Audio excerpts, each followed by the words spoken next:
There's a really delicate balance between getting something done well and getting it done fast. And what we're going to dive into today is how do you find the middle ground of that so that you're getting things done and you're being able to get it done well. If you're someone with high standards, you'll resonate with this. There is a constant battle in your head between getting the best and the highest quality work, getting the best, highest quality parking space, getting the best and highest quality of anything and everything that you do. But what is that holding you back from? Having high standards definitely hold you back on this very specific thing. And if you are not overcoming this actively, or at least going through this mental exercise in your head, you are going to prevent yourself from actually being able to have the progress that is so absolutely necessary in your life. So stay tuned. In this episode, we're going to talk about that.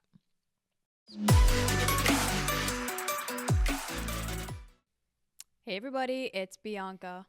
Welcome back, Evolvers. It's Emilia, and today we want to talk to you about why just getting it done is holding ya girl back.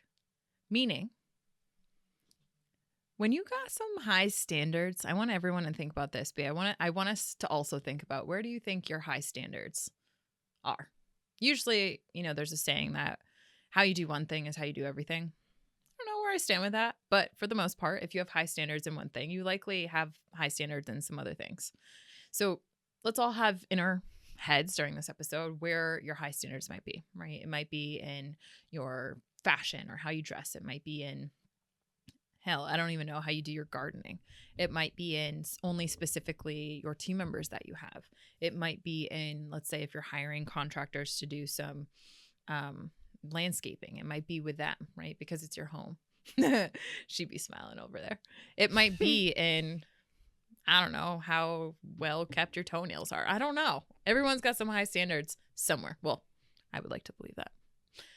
To that end, there's this thing that we're going to talk about in this episode. So for anyone that does have high standards, in this episode, we really want to help make sure that we focus in on what we've seen, what we've learned, and what we've experienced with so many individuals that come to us that have high standards, but yet oftentimes as a result of those high standards are not leveraging this huge concept in their head. And it's kind of really, it's not kind of, I'm not going to sugarcoat it. It's holding them back significantly.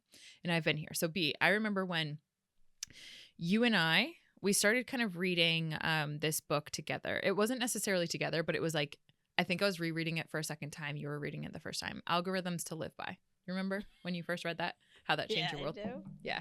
Okay. That book is wild. Wild. So for anyone that is man, a nerd, it's a nerd, right? It's a hefty book. It really is. It is. It's not like average reading. No, it's not. And it's really for people who are excited or get excited with systems thinking. And so I want to kind of bring this down to everyone's life that they can relate to, where the parking lot analogy, or even laundry or grocery shopping, whatever it is. Picture this. You're in your car, you're on your way to the movies, you're on your way to go shopping. It's let's do Black Thursday or Black Friday. Is that before Thanksgiving, whatever?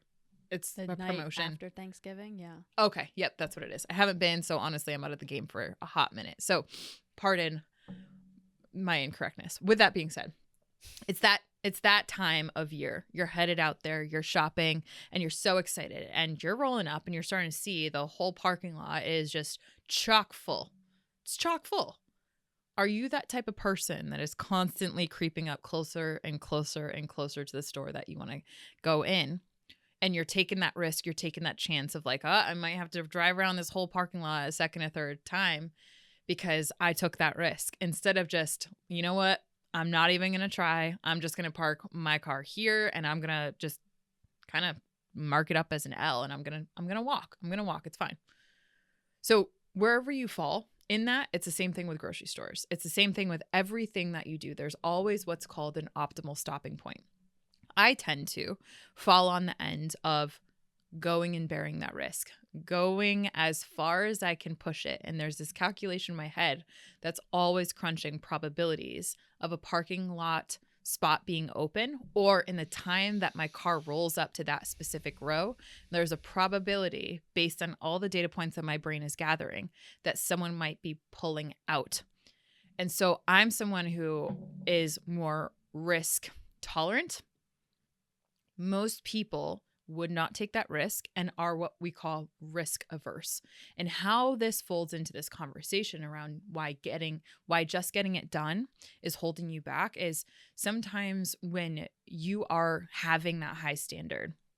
Again, that high standard might be you're willing to take more risk. You're willing to delay a future potentiality or something that you're going to gain for that standard, right? It could be whatever it could be for that standard and that benefit to come to you. Now, B, I was talking with a client. Shout out to you. If you're listening, you'll probably know this is you.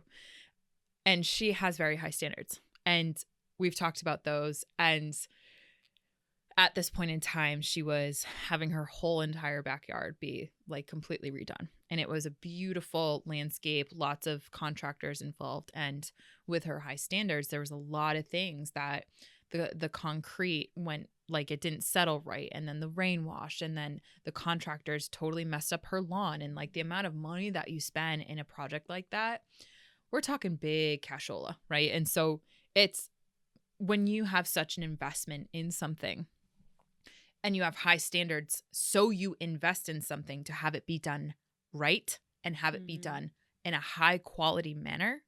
There is a really tricky thing that happens when you've invested so much and you have high standards. It's like, am I going to let that contractor just walk away? And am I going to just be okay with the fact that there's a gaping hole in this concrete slab that I paid them $40,000 to this job to do? No, hell no, I'm not going to do that. But what I thought was really interesting through some of those things that were coming up and some of the work that we were doing together was how the emotions around that. I wondered, how much are those high standards maybe holding back progress and momentum in her life in other areas? And this isn't just a her thing. This is in general what I've noticed about high achievers and people who have high standards. There is always a little nuance that happens where they have to recognize what quote unquote battles to fight or how to choose their battles in life, right? And with people and how you know when to trade off quality for momentum. And I know, at least for me, that was a really difficult moment in my growth where my standards, like I was always that person, I like to joke, recovering perfectionist, but like my standards are always so high, sometimes completely unrealistic, even for myself sometimes, right? So focusing and just kind of taking that, like, yeah, you're right. Or not you're right. It's so important for just 80% to go out in this piece of, I don't know, work that I was doing or this presentation or whatever, because the time that you're spending to do those little tiny perfections to make it 100% is wasting so much momentum. And so I want to have a dialogue around that, because what I've learned, at least within my journey, is that given how the compound effect happens and operates within the confines of this finite world, you're wasting so much time, so much money, likely, so much momentum by trying to get everything to 100% perfect, whether it be the landscaping job, whether it be the digital asset that you're creating, whether it be the social media campaign, whether it be the promotion strategy, whether it be the real estate investments that you're trying to get, whether it be you building your portfolio, whatever it is. There's always an optimal stopping point where you trade off between quality and momentum. So B, what has your experience been? What have you noticed in your life experience, and how have you recognized specifically, because I know you and I started on a little bit of opposite ends here on this, how have you recognized it hold other people back, and what are some of the downfalls that you've seen, or benefits even? There's a downfall on both extremes. If you're just like, I don't care, just get it done and get it out of the way, that's not adaptive, because then the work and the quality of the work is going to suffer. If you're on the complete opposite end of the extreme where it's like, no, I can't do anything until it's perfect, then that's also not adaptive either, because you're sacrificing time and effort, and you're likely not going to get things done on time, and you're going to, mess things up. And on that extreme is also where procrastination comes in, where it's like, well, I can't do it unless it's perfect, and I'm not going to submit it unless it's perfect. So I'm either going to avoid it, or I'm going to spend every waking hour of my day trying to tweak every little tiny nuance of it. There is an optimal middle ground. And from what I've seen and from what I've experienced, it really depends on the outcome that you're looking for and the timing that you have. So let's take your driving example. The grocery store that I go to is always packed. Always. I don't care what time you go, it is freaking packed. It's so annoying. And I ensure that I will go on a day when I know I have time to where I can wait in line, and it's not going to ruin my ability to perform and to do the things that I need to do. So I'll typically go on Sundays when I know I don't see a lot of clients on Sundays. I recently started taking clients on Sundays, but I don't see a lot, and I don't really have any other front-facing activities that need me to be specifically on time. So let's say I wanted to try to go instead on Tuesday morning, and I decided that I was going to go at 8 a.m. If I were to go Tuesday morning at 8 a.m. compared to going on Sunday, it would drastically change the way that I approached finding a parking spot, and whether I am strolling down the aisles and kind of seeing like, ooh, do I want that? Does that fit my macros? Is that healthy? Or if I'm like, I have my list, go in, get it done, get out. Why? Because the constraints matter. So the constraints are time and do I have something coming up? If I know I only have 30 minutes to get this done, I'm going to find whatever freaking parking spot I can find. I'm going to go in there. I'm going to hammer it. I'm going to have everything ready so I can make this as fast as humanly possible. And then I'm going to get the hell out. If it's on a Sunday and I know it can be a little more lackadaisical, I'll try to find a closer parking spot. I'm never like that. Not anymore. Not anymore. No, I used to be like that. I'm like, I got nothing to do today. I've never said that once. I haven't said that in... I think the last time I said that was like 4 years ago. Yeah, I don't think I have anything to do today. It's a side tangent. That's funny. But if it's on a Sunday and I know I have a little bit more flexibility, then I have a little bit more time and I have a little bit more wiggle room to take a little bit more time and to approach it differently. So what I tell clients to do and what I've done in my personal life is, number one, understand how important is it? How important is the thing that you're doing? Is it a level 10 importance where you know this thing has to be done really well because there's a certain impact or negative consequence for it not being perfect? Okay, then you need to rearrange your schedule to make sure that you can put a ton of time and effort into it.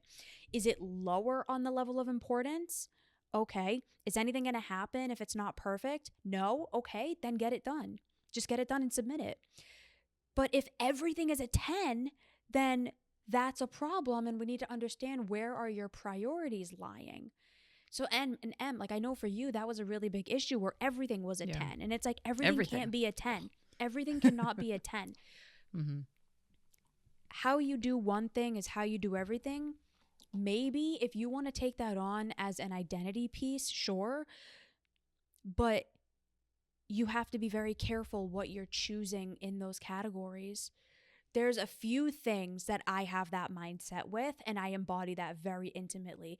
My therapy, so my one-on-one therapy, how I show up for clients, how I show up for these podcasts, number 2, and the speaking engagements that I do. I am very precise with those. And then the personal things in my life, like I'm very diligent about my physical health and my exercise. I'm very diligent about how I take care of my dog, how I take care of my home. But those aren't the same level 10 as these things because the consequences are higher. I need to show up really, really, really, really, really, really well and prepared for this. If I didn't, we'd go out of business because no one's going to listen to you if you're a shit show. So yeah, I do. Am I wrong? Facts. You have to show up better for this than if I'm going to the gym, let's say physical appearance. I don't give a shit how I look. No makeup, Mm. my hair's in a bun, I have my beats on. Don't look at me, get away from me. Like, that's it. So it Mm. really depends on what the task is that you're doing and how you rank your priorities. Mm. One of the things that was really difficult for me in my feminine energy, and I know a lot of females struggle with this as well, is that everything is and does feel like a 10 out of 10 because of the fact that you're going off of Yeah. feelings, right? And everything feels like a 10 out of 10, therefore it is. That's emotional rationalization in a nutshell. I struggled with that so much. And I had said to Alan, and I think I said to you this, one of my goals in life is bringing numbers to what we struggle to not have a sentiment with, like numbers to feelings. And so the 1 out of 10 scale has been so important so that you don't have multiple 10 out of 10s because of the fact that you cannot optimize and strategize your time, which is finite, and you don't have infinite time and infinite resources. That's just not reality. And I found that for my feminine to be initially really difficult to overcome. However, it's given so much freedom because I've let the things that don't actually matter, that aren't really 10 out of 10s, have less of a standard. And like that was a struggle bus for me because like my identity of having high standards, like I don't care. Like if I'm trying to like do a project, right? Household project, like I don't care. Like that's not a 10 out of 10. I don't care 10 out of 10 about how quality I'm doing that. Like that, I'm going to reallocate that time and energy to engineering an environment for central nervous system regulation. That's my 10 out of 10. Doing a project or painting a freaking little piece of the wall, like I don't give a, you know. And so like the I think that this is just an important dialogue to have, especially for our feminine energies out there, and not just for feminine energies, for people to have like, what is your 10 out of 10? How are you applying mathematical principles like the optimal stopping point so your day to day, because of one thing that you mentioned, the consequences, self-imposed consequences or self-imposed constraints, and how are you balancing that risk benefit ratio? For example, one of the other things, when I was like, I'm going to invest in a household prior to turning 26, that was a self-imposed constraint. Now, what was most important to me, there was a whole list of what was important. And in that specific deadline that I had set for myself, again, self-imposed constraints, there were so many different things. But I only had so much time to where I was going to park that cash into an investment property to where that would allow for the compound effect of my decisions to actually start to have lift underneath them. If we're not thinking from an investor's mindset, we're not going to be able to recognize how important it is to make moves and take action and do things better, but in the constraints of what high standards you hold and you're trying to uphold.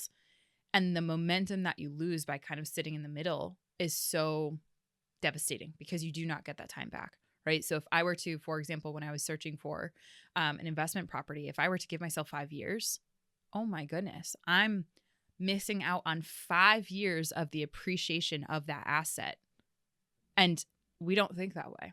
We don't think that way because it's just not something that's taught. So for anyone out there that's having those high standards and struggling with maybe everything feels like a 10 out of 10, optimal stopping problem. And I believe it's called like the Snell envelope, which is when you kind of do make that decision around finally pulling the trigger, for lack of better words. That's why messy action is so powerful for anyone on the growth journey, because you're not as focused on the quality of the inputs. You're just focused on just doing something. Just do something so that you can leverage the compound effect of the feedback loop that goes in and is involved. And understanding when that's appropriate and when that isn't. Yeah, when you can just It's be like, not. Yeah, it's not the Pareto principle, but there's a principle that talks about the fact that you will pro if you give yourself 5 years to do something, you'll take 5 years to do it. So within the constraint that you give yourself is, oh, how do I say this? I know You exactly what you're you talking will about. do something within the levels of the constraints that you give yourself. So if you say, I'm giving myself 5 years to buy a house, you will buy it in the 5th year. at the Right. end of the deadline of the 5th year. It's because we will delay until it becomes a priority. That can be intelligent in some circumstances, but it's unintelligent in others, which is why working with a therapist or a coach is so important, because they can help you to determine what is a level 10 priority and what isn't. What can you delay and what do you need to invest your time, effort, and money into? Mm. Yeah. One of my favorite things has been helping people understand what is actually a 10 out of 10 important to them and call them BS. Call out their BS when they say this is a 10 out of 10, Everything. but I can tell their somatic like expression. It's like, well, how important is this to you? It's like, well, it feels like a 10. Okay. But if your cat was dying, which one would be more important? Right? Like, it's like, oh shit. Yeah. No, those extreme that like a coach and a therapist can offer you will really help kind of bring in the cats that are in your brain, for lack of better words, that allow that. I think it's the Parkinson's law. I always think of like Parkinson's. Yeah, it is. It's Parkinson's law? Parkinson's law. Yeah, where you stretch into whatever time you give yourself. I don't think so. Let's We'll have find to out. look it up. We'll find I'm out. gonna look it up Okay. right now. Anyways, with that being said, I think that that's so important to have someone in your corner to kind of nudge you into a specific time frame or window, so that you're trying on. It's like the sisterhood of the traveling pants. You try on the pants and they fit.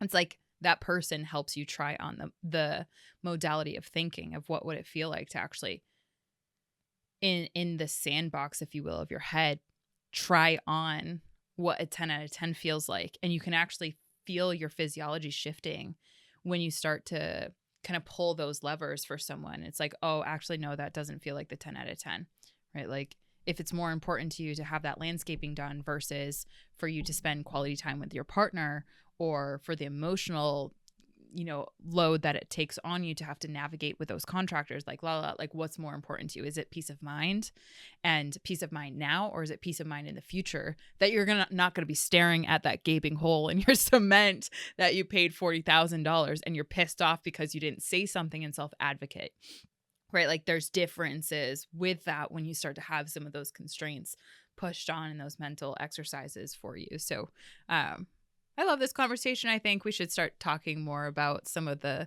little nuances that make the badassery that is behind these two power females that evolve. I don't think we've ever mentioned optimal stopping problem, and I don't think we've ever mentioned some of the systems thinkings that we have behind what we do. We did in the very beginning. Did we? In the very beginning. Also, you were right and I was wrong. It is called Parkinson's law. We were talking about What the did you same call it? thing. What did you call it? It is called Parkinson's law. I didn't know what it was called, but that's Oh. exactly the same We thing. were talking about the same thing. We were talking about the same thing. Parkinson's law is a concept that states work expands to fill the time available for its completion. Yeah, so if you give yourself 5 years to buy a house, you're going to use all 5 years. If you give yourself 2 weeks, you're going to take 2 weeks. Now, when you're buying a home, you probably should take a little bit longer so you can do an inspection and all of that stuff. If you buy a house in 2 weeks and you're like, hey, waive the inspection, here's cash, I don't like the house, but I'm just going to buy it, your decisions change based on that. Facts. Well, that's what I love about it, because when you give your brain specific constraints, your brain will play within that.